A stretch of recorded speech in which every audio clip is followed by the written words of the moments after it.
of all the surgeries I've had in my life, the recovery from the gallbladder was the worst thing I've ever done. Really? Painful, huh? Painful. Wow. And I had the easy one because that's what they were saying, they can do it one of 2 ways, and they wanna do it the arthroscopic way because it's less invasive. Right. I can't imagine going the other way because that was one of those surgeries where they're like, you know, "You're gonna need a couple of weeks." I was like, "I'll be fine." I remember here, I was like, I'll be back," and, surgery's on Monday, in Wednesday, Thursday, got a football game on Friday.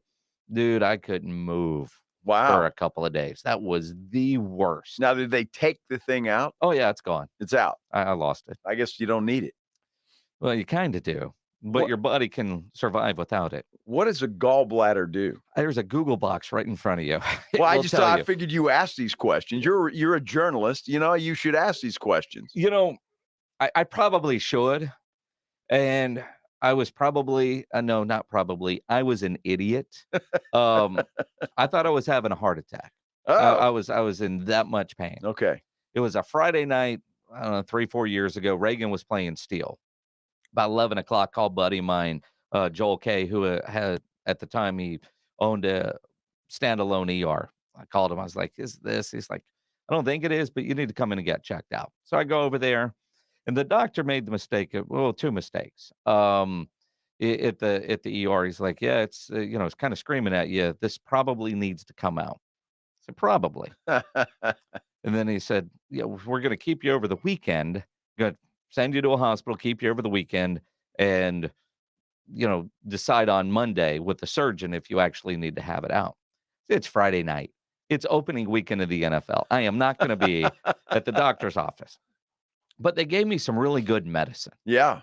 No, pain was gone. Oh, I was feeling better. yeah. So I was like, "Screw it, I'm out. I'll, call a doctor on Monday and go get it looked at if I'm still in pain." Because again, I'm an idiot. But also the guy that Dr. DePurier, who did my weight loss surgery, I texted him and said, "Do you do gallbladders? This is what they're saying." And he was like, "Yeah, we'll schedule you for Monday if you need it. So whenever they're done with all the scans, just send them to me." So I left and I went to work. Rob and I are doing the show at the station, and Rob's like, "Dude, you need to go home." I said, "Nah, I'm fine. I'm not gonna miss this game." It was Steel Reagan. It was, Right. and I honestly, for the most part, felt pretty good. Um, or at least pretended a little bit. And because it was, there were certain things that it was kind of hard Yeah, to breathe. There was, some pain there, sure. but you know, you're good. Then that weekend, I was at the Rube Hub. Uh, because I felt good, Yeah, but with the medicine they gave me. and then with the medicine you got at the Roo Pub. Well, but if the thing would have actually burst, I might not be sitting here right now. Yeah. And so Monday I went and I had the surgery and it was out, and that was an awful week. That I was bet it an was. awful that the pain, the recovery pain on that was far worse than weight loss surgery or the 3 knee surgeries I've had or anything like that. So It you've it been was under the knife quite a bit. I have. Wow. I have, unfortunately. Well, I I haven't, and I'm pretty happy about that. Yeah, and, my buddy J.R. Williams texted me, "And your wife is a nurse." Yeah, she is, and she'll tell you I am a bad patient. Yeah, was she telling you that you should go? To the doctor? Yeah, Yeah. Yeah, and she told me. you just said no.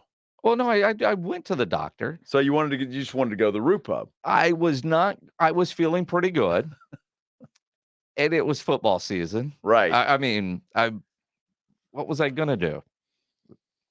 The I worst Yeah. part about that was the bland diet that follows for a couple of months after you Oh, lose your really? gallbladder. Oh, Yeah. that sucks. Yeah, in more ways than you know. And then, of course, when you start reintroducing certain foods, especially if they're kind of greasy, if you ever need your gallbladder out, and the doctor will tell you that, don't eat pizza in public, man. First couple times, just see how it reacts to your body. Really? Oh, yeah.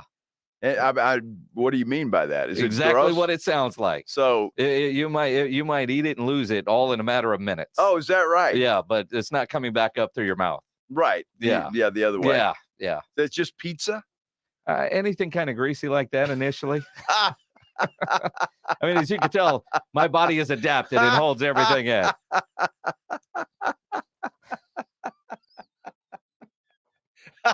Glad you find it I funny. think it's There's hilarious. somebody out there is Oh my going through gosh. gallbladder surgery. Ah, What the hell is wrong with you? and that took about 2 months? Yeah. I mean, it's not a good way to lose weight. I can tell you that.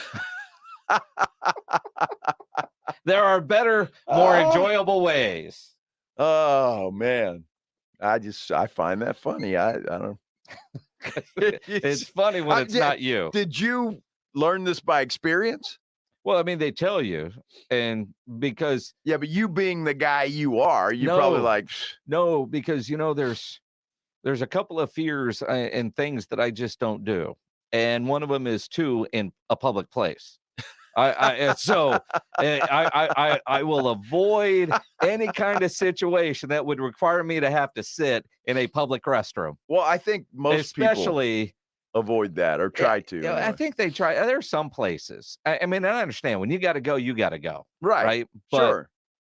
if you know you do this and it could lead to that, you just don't do that. You don't do that. You don't do that. You experiment at home. I'm hard-headed though, because I would trust me. probably do it. And then I'd find out the hard way, and then Well, and the other part, if you're in a public place, right? Yeah. Especially a lot of places, men's rooms might only have one or two actual toilets in 5 or 6 urinals. And when that happens, you don't have time to wait for the other guy to finish. Yeah, you know what I mean? So yeah, you just don't put yourself in a bad situation. I got you. Yeah. Why is it at the airport, guys always seem to have to go? Dude, Right? it's the the worst. airport. It's the worst. it's the worst. It seems like more guys do number 2 at the airport than anywhere else I've ever been. I don't know. I find that interesting. The airport. I'm not sure if Cleto Rodriguez actually lost his gallbladder or not, but I'm going to assume so. Cleto made sure, as he texted me, Cleto Rodriguez texted me, Yes. I had to sit next to the restroom at every restaurant I went to. Oh, wow. See, clearly Cleto didn't change his diet. He was still going for the enchilada plates everywhere he was going. Well, I would and be just like sat Cleto. next to the. So during that time, we all knew where Cleto was. Absolutely. We didn't have to find him.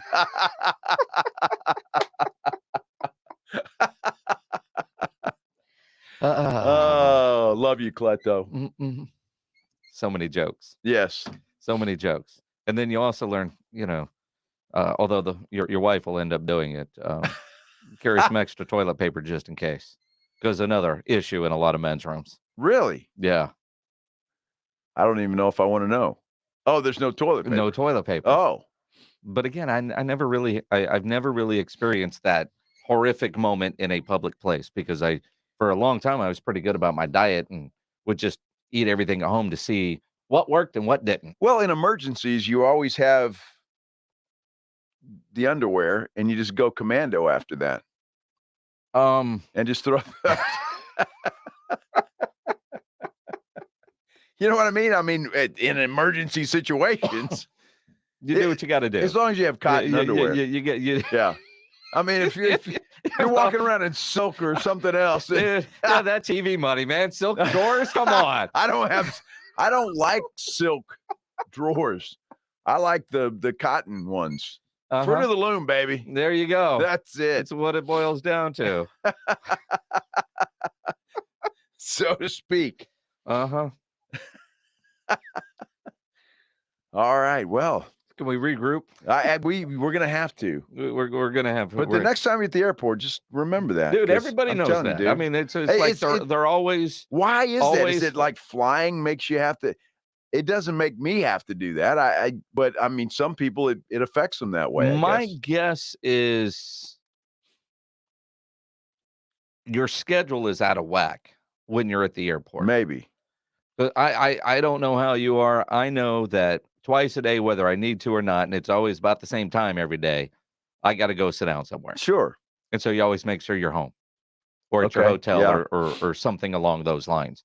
But when you're flying, you get up earlier if you got an early flight or maybe the fear of pooping at 30,000 feet doesn't appeal to you. So you've held it until you landed and got to whatever airport.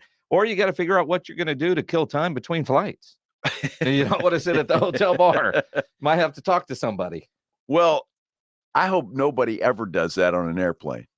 Oh, it Dude, unless does. you got poopery or something, and you've got, I mean, right? Because that's going to stink up the entire airplane. I think airplanes have it figured out because it's rare that unlike a bus, like have you ever done one of those bus trips to a Cowboy game in Arlington? Been a Or long time we since did I've with the done that. radio station a couple years ago a Rangers road trip, and we just made it a rule that of course got broken, but for whatever reason, man, you poop on a bus, everybody knows. Well, of course. But on a plane, that's not the case.